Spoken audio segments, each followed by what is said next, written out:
Coucou Marine, bienvenue dans mon podcast Potentiel. T'es la première invitée que je reçois et c'est un véritable honneur pour moi. Ben, coucou Elodie, comme tu sais, moi aussi, je suis trop contente de faire ce podcast avec toi, donc ravie d'être ici. Alors, je vais te présenter, je vais me permettre de te présenter, de te passer la pommade et parce que j'adore ton parcours, j'adore ce que tu as fait et c'est pas pour rien que j'ai vraiment voulu t'inviter dans ce podcast pour parler justement de potentiel. Mais si j'oublie quelque chose ou tu dois rectifier, t'hésites pas. Du coup, Ça marche. tu as 28 ans, donc ça, je trouve ça incroyable parce que tu as un parcours assez riche. Tu as déjà créé 3 entreprises, tu as changé 4 fois d'orientation professionnelle. Donc concrètement, tu t'es aussi beaucoup cherché. Aujourd'hui, tu assumes, tu es une personne à multipotentiel, tu es aussi multipassionné. Tu partages sur tes réseaux sociaux, notamment sur Instagram et YouTube, beaucoup de tes connaissances, puisque tu es quand même diplômé en psychologie, spécialisé en psychologie positive et tu es certifié coach pour accompagner justement dans tout ce qui est transition professionnelle, eh bien les profils à multipotentiel. Et bien sûr, tu viens de sortir un livre aux éditions Jouvence, Enfin à ta place, qui est juste extraordinaire et on aura l'occasion d'en parler. Est-ce que j'oublie quelque chose? Bah écoute, c'est bien résumé, c'est bien pour moi qui, en général, n'arrive pas trop à me présenter de façon concise. Ben là, c'est très bien résumé. Ouais, ben voilà. Et ce que je trouve assez incroyable, c'est que très rapidement, tu as su vraiment, eh bien, générer une communauté de personnes, étonnamment sur Instagram, qui va te suivre et aussi qui, en fait, à qui tu parles. C'est-à-dire que les mots que tu utilises, les métaphores, les exercices aussi, parce que tu es très pratico-pratique dans ta manière, eh bien, de partager, ça parle aux gens et ça les bouleverse aussi, mais positivement. Bah alors oui, c'est vrai que je suis la première un peu surprise de ça parce que quand j'ai créé mon compte Instagram, alors je l'ai créé déjà dans mes premières entreprises, dans mes premières expériences pro. Et c'est vrai que c'est vraiment quand j'ai commencé à partager ma vie digitale nomade, ma vision du travail, du fait de trouver sa voie, comment trouver sa voie, que j'ai partagé un peu le fait que j'étais multipotentielle, que moi aussi j'avais galéré, etc. Et voilà, vraiment mettre des mots sur tout ça, c'est vraiment à ce moment-là que j'ai commencé à vraiment faire grandir ma communauté et que je me suis vraiment rendu compte que finalement, j'étais loin d'être la seule à ressentir ce que je ressens, loin d'être la seule à être paumée, etc. Et c'est vrai que ce que je partage finalement sur mon compte Instagram, ça sort vraiment de moi, c'est vraiment mes mots, etc. Et je me rends compte que oui, il y a beaucoup de personnes qui se retrouvent dans mes mots et dans mes problématiques passées et même actuelles, hein, parce qu'on en a toujours, je pense qu'on en reviendra dans ce podcast, mais voilà, c'est vrai que ça parle à beaucoup de monde. Et du coup, j'ai la sensation que tout en cheminant, et c'est ce que tu partages également dans ton livre, c'est pas si évident d'aller à la connaissance de soi. C'est-à-dire que quand on voit ton parcours, bon, alors certes, t'as pas 58 ans, mais justement, tu as condensé ça en quelques années. Qu'est-ce qui t'a permis d'avoir cette connaissance de toi et le fait que tu assumes justement ce profil si atypique? Alors déjà, un petit point qui, je pense, est hyper important, c'est que je pense qu'on apprend toute sa vie à se connaître. Je pense que effectivement, je suis sur le bon chemin de la connaissance de soi et que je sais pas mal de choses sur moi, mais je pense qu'il y a encore une centaine de livres à ouvrir sur ma vie et sur ma connaissance de soi. Donc on ne se connaît jamais parfaitement. Et pour revenir à la question, du coup, tu verras, j'ai tendance un peu à me perdre dans ce que je Parfait. dis. Les auditeurs vont adorer, ils sont comme toi. Donc pour revenir à la question, je pense que je me suis toujours sentie un petit peu pas à ma place justement dans cette société. Je me suis jamais reconnue un petit peu dans les normes qu'on voulait m'imposer, dans le fameux CDI, dans le fait de trouver sa voie dans le sens où il fallait qu'on ait une vocation dès le début, dès 18 ans quand tu fais ton bac, etc. Et ben, j'ai envie de te dire, la connaissance de moi part du fait que j'avais la sensation d'avoir un problème, en fait. Ouais. Que j'avais la sensation de pas être comme les autres. Et en fait, c'est un peu par hasard, sur Instagram, justement, une personne, je sais plus ce que j'avais partagé un post, en fait, et je sais plus ce que j'avais mis exactement, et j'avais eu un commentaire qui me disait: «Mais tu serais pas multipotentiel?» Incroyable. Et moi, j'étais en mode: «Mais qu'est-ce qu'elle me dit, hein?» C'est quoi multipotentiel, etc. Et en fait, j'ai creusé le sujet et de suite, ça m'a enlevé un poids. De suite, je me suis dit, mais en fait, c'est exactement moi, c'est exactement ça. Et de suite, en fait, j'ai compris que je suis pas anormale et je suis juste différente, en fait, et je suis juste un profil dont on ne parle pas et ou dont on parle peu parce que là, depuis, ça a un petit peu explosé, etc. Mais à l'époque, pas du tout. Et voilà. Et en fait, Du coup, mon- c'était pour temporaliser. Quand est-ce que tu as découvert ta multipotentialité? alors ça, c'était, si je me trompe pas, en 2019. Ouais, D'accord. c'est ça, Donc, 2019. en peine 4 ans, ça a fait un grand boom finalement dans ta vie à toi. Ouais. C'est fou, hein? C'est ça. Bah, en fait, c'est vraiment de là qu'est parti mon chemin introspectif et en fait, depuis 4 ans, je suis à la recherche de moi-même et je creuse en fait, éternellement, pour savoir qui je suis et tout ça. Génial, génial. Et alors, dans ton livre, tu en parles de la méconnaissance de soi. Là, tu en as un petit peu parlé. C'est vrai que tout part du fait et peut-être de la problématique de penser que c'est nous le problème. Comment on en sort finalement de ça? Comment, d'après toi, on peut sortir de ça? C'est-à-dire que tu aurais très bien pu t'arrêter à dire non, je suis pas multipotentielle, ça me concerne pas, tellement tu étais focalisée sur c'est moi le problème, mais finalement tu en es sorti, tu as creusé et tu as fait une force, un véritable potentiel. Quel conseil tu pourrais donner aux personnes qui en sont pas encore là? Mais je pense qu'en fait, déjà, c'est jamais nous le problème. Enfin, Mmh. c'est jamais je pense que le problème, c'est en fait le fait qu'on ne se connaisse pas. Mais c'est pas nous le problème. Tu vois ce que je veux dire? Et donc, je pense que partir de ce postulat-là, c'est déjà une bonne chose et effectivement, il y a une étude de Tasha Eurich, qui montre justement que en fait 90 des gens pensent se connaître, mais dans les gens qui se connaissent réellement, en fait, il y en a que, 10 à 15. Donc ça, c'est juste, flagrant et c'est juste, enfin pour moi, ça met vraiment le doigt sur justement le problème parce que finalement, comment on peut, être réellement heureux? Comment on peut, avoir une vie qui nous correspond? Comment on peut, voilà, avoir une vie qui nous épanouit, avoir un job qui nous correspond et cetera, si en fait on se connaît pas? Carrément. Et je trouve que ça va vraiment dans la continuité de ton travail. Pour moi, quand j'ai lu ton livre, je me suis dit: «Elle casse les mythes».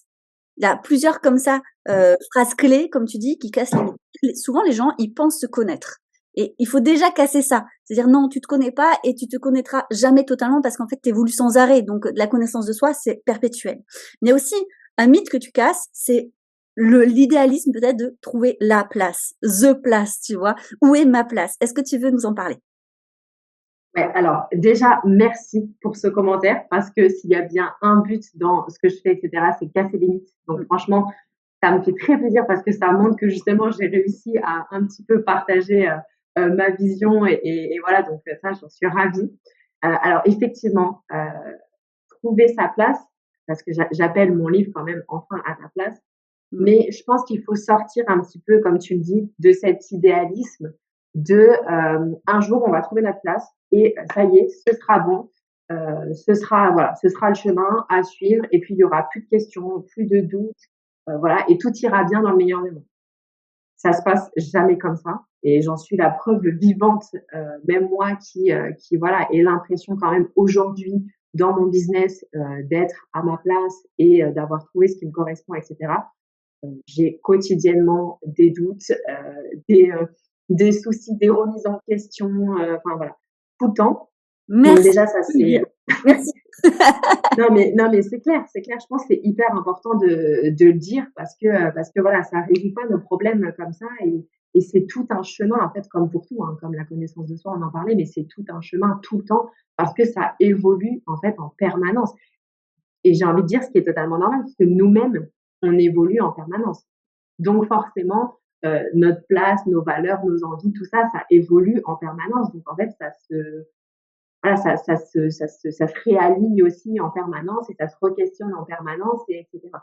Donc je pense que l'idée de trouver sa place finalement, c'est plus l'idée de trouver un équilibre qui, nous rend heureux, qui nous épanouit, mais, tout en gardant en tête que, un équilibre qui nous rend heureux, ça ne veut pas dire qu'on est tout le temps heureux dans sa vie, ça ne veut pas dire que tout est simple, ça ne veut pas dire qu'on n'a plus de questions, ça ne veut pas dire qu'on n'a plus de soucis, enfin voilà. Et tu vois, Ça accompagner également comme toi des profils multipotentiels, j'ai la sensation, et tu me diras si tu as la même sensation, que parfois il y a des grosses remises en question et beaucoup plus fortes que la plupart des personnes, au point où on se dit: «Allez, je vais tout foutre en l'air, je vais tout arrêter». Mais en fait, c'est juste peut-être parce qu'il y a un réalignement ou il y a une quête de sens à déplacer plutôt que de tout foutre en l'air. Mais comme il y a encore cet idéalisme de se dire que la place où je dois être, tout doit être parfait, il y aura pas de remise en question, je vais me sentir bien totalement. Ben en fait, on comprend pas que c'est pas tout noir et c'est pas tout blanc et que la vie professionnelle comme la vie tout court, c'est nuancier de gris. Est-ce que tu as remarqué toi la même chose ou autre chose encore? Mais bien sûr, mais totalement. Mais moi, il faut savoir que je fonctionne par période. Donc déjà, dans mon quotidien, je fonctionne par période. En termes d'énergie, et cetera, je fonctionne par période. Je vais avoir des périodes où je suis hyper créative, hyper productive, et cetera, et ça va rouler, mais ça va être le bonheur et je vais être là en mode: «Oh waouh, c'est génial, en fait, je suis ex c'est exactement ça qu'il faut que je fasse», et cetera. Et j'ai des périodes où en termes d'énergie, ça ne va pas du tout, j'arrive pas à bosser, et cetera, et là, je me dis: «Oh là là, mais en fait, ça se trouve, si j'arrive pas à bosser, c'est parce que finalement, c'est pas ce qui me convient», et cetera. Donc ça, c'est mes périodes du quotidien. Et il faut savoir qu'à peu près tous les ans, j'ai une grosse période de doute où je remets tout en question et où je me dis: «Mais est-ce que c'est vraiment ça que j'ai envie de faire? Est-ce que» et cetera. Et je pense que ça, c'est aussi effectivement lié à la multipotentialité parce qu'on a tellement de possibilités que c'est juste super dur de se dire: «OK, je reste là-dedans et je reste focus et cetera». Donc bien sûr, je me reconnais totalement et ça m'arrive tout le temps et même encore aujourd'hui, dans mon business, alors que voilà, alors que j'ai un business, on va dire, beaucoup plus ancré que les précédents. J'ai écrit un livre et cetera et pour autant, ça m'arrive régulièrement, pardon, de remettre ça en cause et ouais, d'être dans le doute et dans les questionnements. Bah, merci de ton honnêteté parce que je pense que ça va rassurer beaucoup plus d'une personne, c'est évident. Mais alors du coup, quel conseil tu pourrais donner, même si bon, ben, aucun conseil ne peut être collé, copié-collé pour tout le monde, mais quel conseil tu pourrais donner dans ces moments de grosse remise en question où finalement, mais c'est un peu, enfin le désespoir quoi. On se dit: «Ben voilà, j'ai pas Ouais. trouvé, ça ne va pas». Qu'est-ce qui te fait rebondir? Alors déjà, je dirais, justement connaître son fonctionnement. Parce que moi, je sais que je fonctionne comme ça, donc je sais que ça va passer, voilà.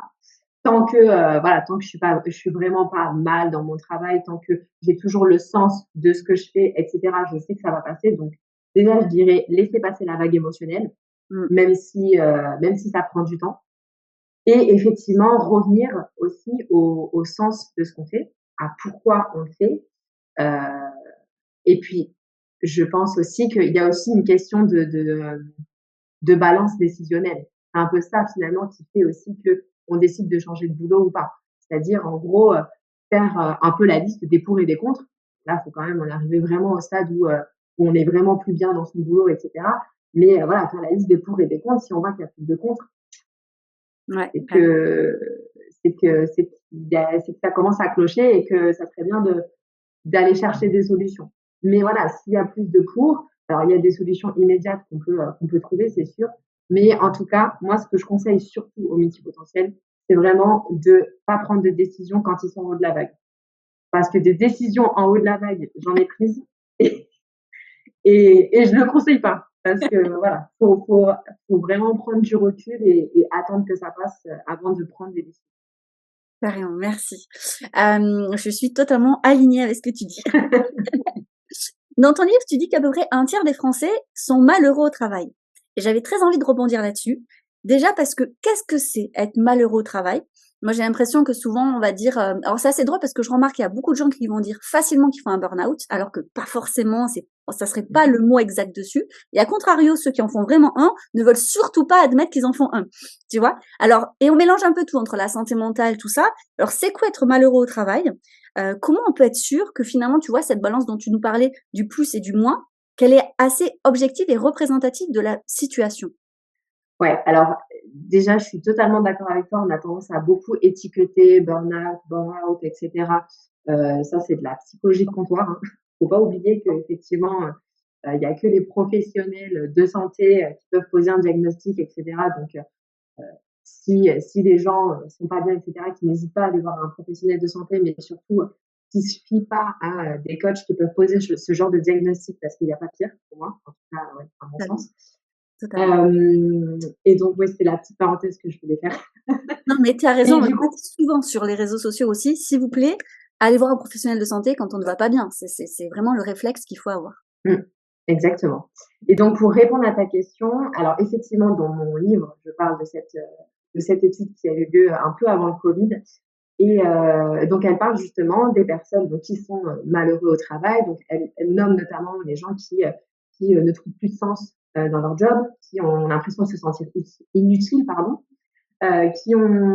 qui ressentent beaucoup d'émotions négatives, comme du stress, qui sont très stressés au travail, de la tristesse, un manque de motivation. Enfin, voilà, je pense qu'il y a plusieurs facteurs comme ça qui rentrent en compte, ne serait-ce que le fait de pas aimer son job et de pas aimer les tâches qu'on fait au quotidien et de pas s'y retrouver, de pas prendre de plaisir, ne Mmh. serait-ce que ça. Parce que c'est vrai que je pense que dans notre société, on oublie beaucoup la notion de plaisir au travail. On a aussi été très conformés à le travail, c'est de la discipline, c'est de l'effort, voilà, faut un peu gagner l'argent à la sueur de notre front, etc. Mais voilà, prendre du plaisir au travail, pour moi, c'est quand même essentiel. Donc, euh, donc voilà, et je sais plus la fin de ta C'est ça. question. Alors, du coup, là, effectivement, je te demandais quels sont pour toi les signes que vraiment on est malheureux au travail, mais tu l'as dit, je pense, c'est-à-dire qu'on ne prend plus de plaisir vraiment au travail, il y a une perte de sens, une perte, on a la sensation de ne pas être utile, ou bien il y a un trop grand stress. Ce sont pour toi les signes vraiment qu'il faut que la personne doit, et peut-être en tout cas, remettre en question sa situation professionnelle? Ouais, effectivement. Après, il y en a d'autres, bien sûr, mais effectivement, c'est, voilà, tout ce qui est lié à ça, tout ce qui est lié aux émotions négatives, tout ce qui est lié, oui, au manque de sens, au manque de motivation, et cetera. Et même et surtout, oui, il y a un truc que j'ai oublié, c'est quand même, les manifestations physiques. Parce qu'on le Mmh. sait, hein, notre corps, c'est le reflet clairement de notre cerveau et au bout d'un moment, il va commencer à somatiser. Quand on a mal au ventre, avant d'aller au travail, Mmh. c'est clairement pas bon signe. Donc faire attention, bien sûr, prêter attention aux signaux de notre corps, je pense que c'est essentiel. Et puis il y a aussi ces signes, nous, on veut pas les voir, mais c'est l'entourage. Par exemple: «Ah, ces derniers temps, C'est vrai. tu es plus susceptible, tu es irascible». Ce genre de choses, ça peut être peut-être des signes à prendre en considération. Oui, mais j'ai envie de dire oui, mais parce que souvent, il y a des personnes qui prennent en considération ça, qui se posent la question ou qui veulent pas se la poser parce qu'ils ont peur des conséquences. Parce qu'on a la sensation que être malheureux au travail, ça veut dire direct: «Je dois tout quitter, tout arrêter, me retrouver sans revenu». Il y a un petit peu, en fait, ce lien direct que les gens font. Et du coup, qu'est-ce qu'ils font? Bah, soit ils continuent dans leur travail, ils sont de plus en plus malheureux, soit ils ne prennent pas forcément les bonnes décisions. Qu'est-ce que tu pourrais suggérer? Parce que finalement, derrière, il y a beaucoup, beaucoup de peur. Alors, je suis totalement d'accord avec toi. C'est ce que je dis tout le temps sur mes réseaux, etc. Changement ne signifie pas changement radical. Mmh. C'est vrai que je suis totalement d'accord avec toi. Dans la tête des gens, qui dit changement dit forcément ah mais moi je peux pas quitter mon travail du jour au lendemain, je peux pas partir aux États-Unis élever des bisons. Non mais on n'en est pas là quoi. Clairement, on n'en est pas là. Donc je pense qu'effectivement, déjà, il faut bien communiquer sur le fait que le changement, ça se fait étape par étape, ça se fait petit à petit pas par petit pas, et voilà, il n'y a pas besoin de tout changer. Et effectivement, la première des causes, je pense, qui font que les gens euh, ont du mal à passer le cap, c'est la peur. Et je pense que déjà, il faut un petit peu relativiser, entre guillemets, la peur, ou du moins un peu le banaliser dans le sens où on a tous peur. Mmh. Déjà, c'est une première des choses, on a tous peur. C'est vrai que surtout avec le monde d'Instagram, des réseaux sociaux, des filtres et des apparences, etc., on a l'impression que pour certaines personnes, c'est hyper facile. On a l'impression que certaines personnes n'ont pas du tout peur, elles réalisent leurs rêves, mais voilà, c'est parce que clairement, elles n'ont pas peur et que c'est plus facile pour elles parce que, et puis on a tendance aussi à s'inventer un petit peu des excuses ou pas, mais voilà, en tout cas, à dire, bah, moi, je peux pas faire ça parce que, etc. Euh, donc déjà, on a tous peur et ensuite, les peurs, ça s'appréhende. Parce que forcément, les gens qui ont créé leur vie, les gens qui ont réalisé leurs rêves, c'est qu'ils ont, à un moment donné, appréhendé leurs peurs. Totalement. Et alors, est-ce que tu aurais des petits tips comme ça, pour les personnes qui aimeraient passer à l'action, mais où la peur les freine? Alors, moi, déjà, ce que je trouve intéressant, c'est de savoir qu'est-ce qui se cache derrière la peur. Mmh. C'est-à-dire, on a peur, mais on a peur de quoi, concrètement? Et souvent, c'est pas si facile que ça à mettre en lumière. Parce que la peur, ça peut être la peur de l'échec, ça peut être la peur du regard des autres. Enfin, il y a des peurs, il y en a plein, et c'est pas toujours les mêmes. Et il y en a pas forcément toutes. Donc, donc déjà, ça, je trouve que c'est important. Ensuite, ben, travailler sur ses peurs, c'est un gros travail. Comme on le disait, c'est comme la connaissance de soi. Moi, je pense qu'on comme j'ai dit, hein, on a toujours des peurs, donc c'est un travail qui se fait, sur le long terme. Donc déjà, commencer par ça et je pense que ce qui peut être intéressant déjà dans l'immédiat pour avancer, c'est aussi de trouver des contre-exemples. Ouais. Par exemple, si j'ai peur de l'échec, bah, essayer de trouver un petit peu, les réussites, enfin tout ce que j'ai réussi dans ma vie, ce genre de choses comme ça. Ou si j'ai peur du regard des autres, bah, réfléchir à qu'est-ce que j'ai fait qui allait finalement à l'encontre du regard des autres et qui finalement, m'a plutôt plu, tu vois? Et puis, qu'est-ce que je pourrais conseiller d'autre? Je pense que, ce qui est aussi, hyper intéressant, c'est de s'imaginer en fait, sa vie après la peur. Ouais, ouais. C'est-à-dire que quels sont mes objectifs? Alors OK, j'ai peur de les réaliser, mais qu'est-ce qui se passe si finalement, j'avance malgré ma peur et que, je réalise ces objectifs? Et je pense que visualiser ça aussi, ça peut être un driver, suffisant pour se dire: «Ah ouais, ben OK, ça en vaut la peine et j'y vais». Et de toute façon, je pense qu'à un moment donné, il faut y aller, quoi. Il faut, heu, Mmh. il faut oser et finalement, bah, on peut se demander clairement quelle est la plus petite action que, je peux faire dès aujourd'hui pour aller, vers mon objectif.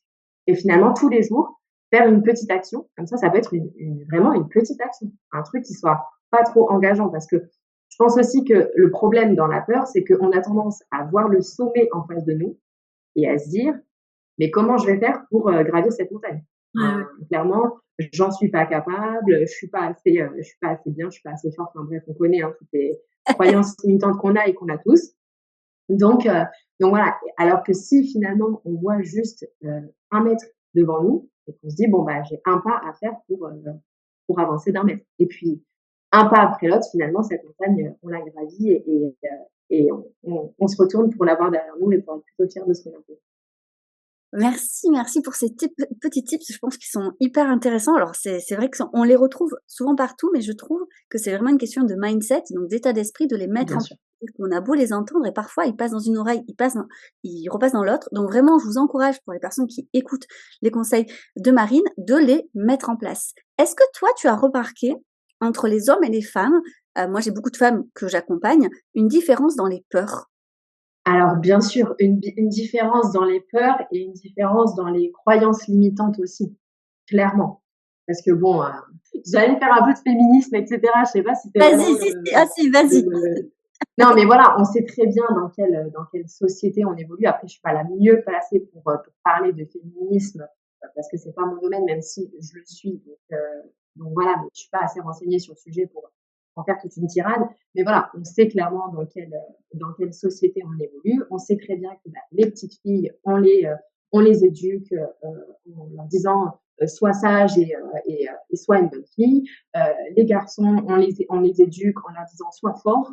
Donc forcément, clairement, nos croyances limitantes, on sait très bien, elles viennent de notre environnement, elles viennent de notre éducation, elles viennent de notre société, elles viennent de tout ça.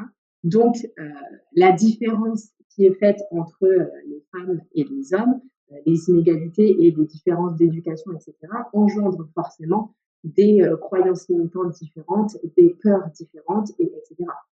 Donc, je pense qu'effectivement, on a tous peur, mais on n'a clairement pas les mêmes peurs. Est-ce que tu crois que pour une femme, du coup, c'est plus compliqué, d'oser, changer de carrière professionnelle, et de réaliser ses rêves professionnels?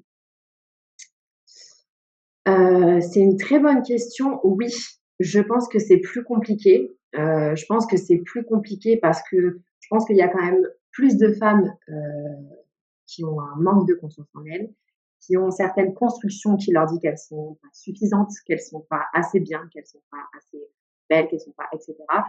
Heu, Amener à ça, toutes les injonctions un petit peu sexistes qu'on peut entendre. Par exemple, hier, j'écoutais encore une vidéo YouTube d'une entrepreneuse qui fait des centaines de milliers de chiffres d'affaires par mois, etc. Et elle disait qu'elle reçoit tous les jours en commentaire des commentaires du style bah, si tu as réussi, c'est grâce à ton physique, t'es une menteuse, t'es une arnaqueuse, enfin plein de choses comme ça et plein de remarques ultra sexistes. Et effectivement, bah, il y a beaucoup d'hommes qui ne supportent pas aussi la réussite des femmes et c'est quelque chose qui est non seulement, comment dire? Je pense, intégré inconsciemment chez les hommes, mais aussi chez les femmes. C'est-à-dire que je pense que c'est plus compliqué aussi pour les femmes de prendre leur place en tant que leaders, de prendre leur place, prendre leur courage pour changer de carrière et devenir entrepreneuse. C'est pas pour rien qu'il y a moins d'entrepreneuses que d'entrepreneurs. Mmh, mmh, mmh. Donc effectivement, je pense que c'est plus compliqué pour les femmes. Toi, tu accompagnes beaucoup de femmes, du coup, qui essayent de changer de vie? C'est vraiment quelque chose que tu fais au quotidien? Effectivement, j'accompagne beaucoup de femmes. Alors moi, je me ferme pas aux femmes, hommes, voilà, j'accompagne, des femmes et des hommes. Mais effectivement, oui, j'accompagne beaucoup de femmes à changer de vie et à changer de carrière professionnelle. Mais j'ai pas du tout cette vision de, on va dire cette vision classique du bilan de compétences et cetera où on va se focaliser vraiment sur, la carrière professionnelle. Pour moi, c'est un tout, hein, je pense qu'on l'aura compris. Mais pour moi, voilà, c'est vraiment un tout qui part. Le postulat de base, c'est la connaissance de soi. Donc heu, donc voilà, on travaille un petit peu, ça. Top, top. Et alors, du coup, il y a aussi une question non, c'est-à-dire, OK, on a dépassé notre peur, on se dit: «J'ai envie de changer de voie professionnelle, j'ai envie effectivement de changement». Mais là, une des problématiques que souvent ont les multipotentiels, c'est: «Mais comment je choisis?» C'est-à-dire qu'au-delà de la peur, ils ont des fois, 10, 20, 30 idées, bref, et elles sont peut-être toutes réalisables ou en tout cas toutes les enfin, ça les tente, mais comment ils choisissent? Est-ce que voilà, ça c'est je pense une problématique qui revient souvent. Qu'est-ce que tu fais face à ça, toi? Qu'est-ce que tu pourrais proposer face à ça? Ouais, alors c'est une grande question, surtout pour les multipotentiels. Je pense que déjà, faut pas confondre,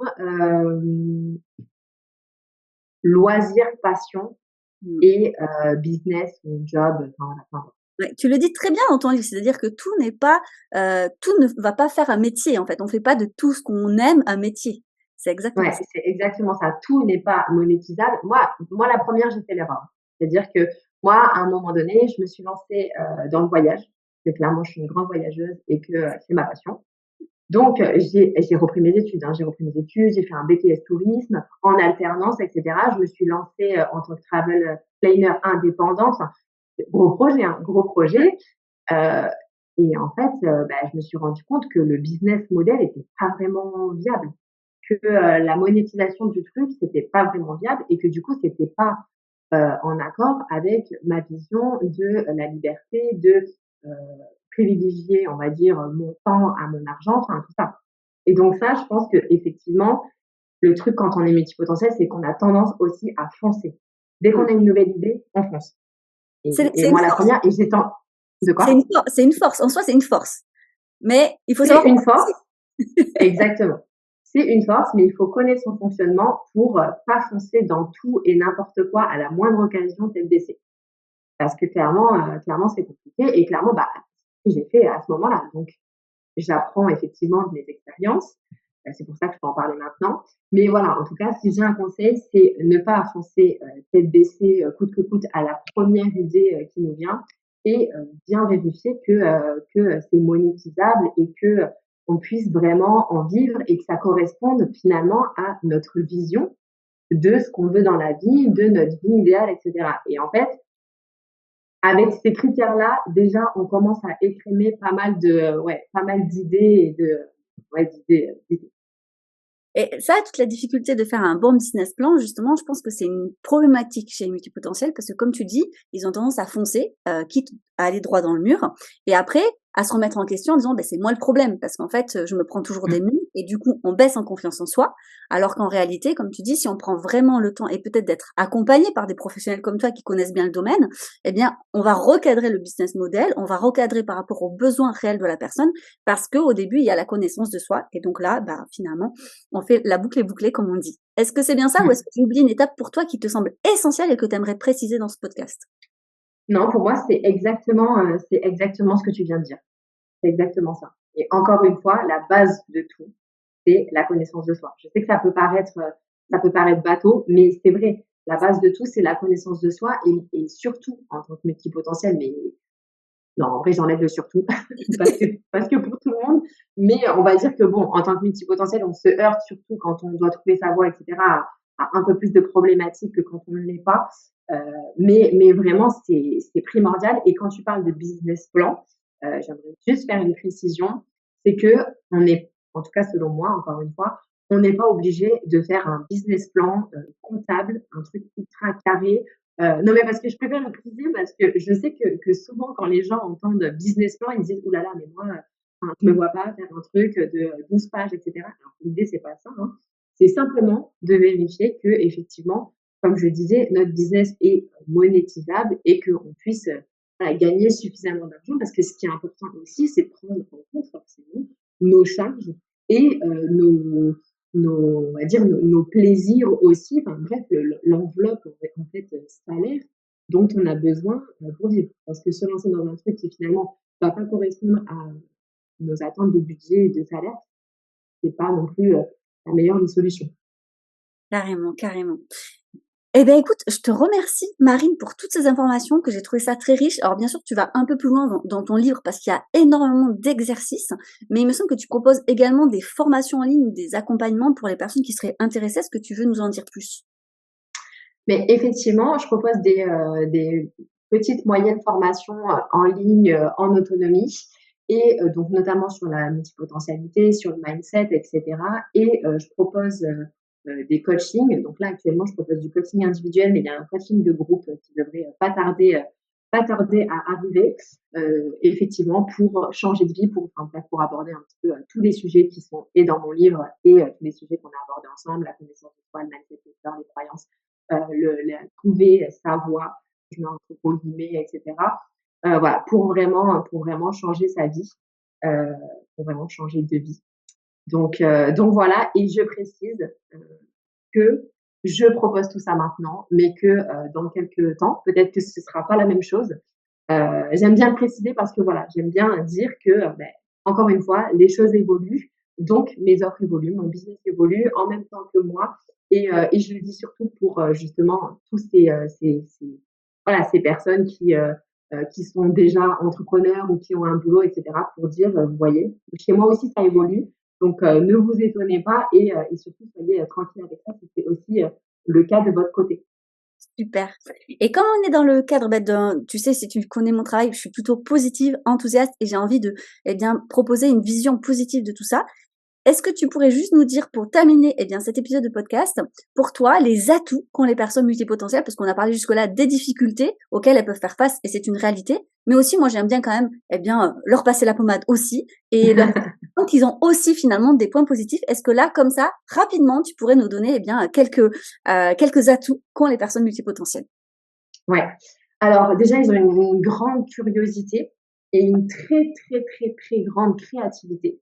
Donc ça, c'est génial parce que moi, je pense qu'il y a quand même peu de choses qui peuvent arrêter les multipotentiels à partir du moment où ils ont envie d'y aller, qu'ils ont la motivation, en sachant que la motivation chez les multipotentiels, en règle générale, ils en manquent pas.